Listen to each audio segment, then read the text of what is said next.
We look around at the world today.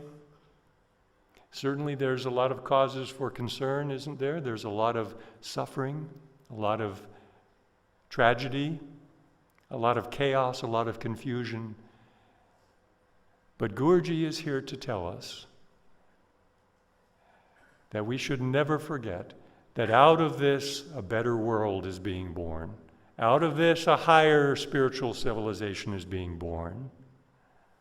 You know, if we focus only on the negative, we miss the positive. If we focus on the positive, we find great hope in various departments of human achievement, in medical science, in social justice, in different scientific and industrial and technological achievements, better understanding of human nature, better understanding of the way to prevent sorrow and suffering. So all of these in their own individual and sometimes separate ways, these are all giving us tremendous hope that there is a greater future, a better future ahead of us. But you know, it often strikes me that when I read about these and when you see about the different individuals who are working in these fields, it often strikes me that one thing is missing. One thing is missing, and that is what I would call a unifying vision.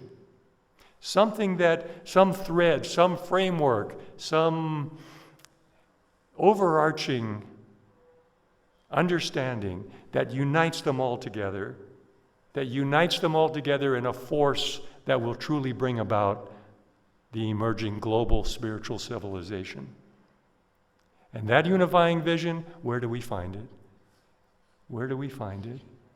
Certainly, there are many noble and highly spiritual thinkers that lend their voices to that cause, but for me, none of them holds a candle to the potentials, the possibilities of that unifying vision emerging from the divine teachings of Yogoda Satsanga Society and Self-Realization Fellowship.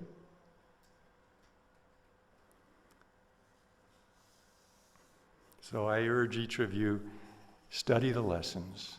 Build your life around the lessons. One of them has the same theme. It's called Becoming an Ideal World Citizen. It's in this new series of supplement lessons that are coming out over this last year or two. Living a life of spiritual balance. And vitally important, the art of introspection and self-analysis, to change ourselves, purify ourselves, to make ourselves what we want to be, to put into practice and realize in our own lives that transformative promise of Kriya Yoga.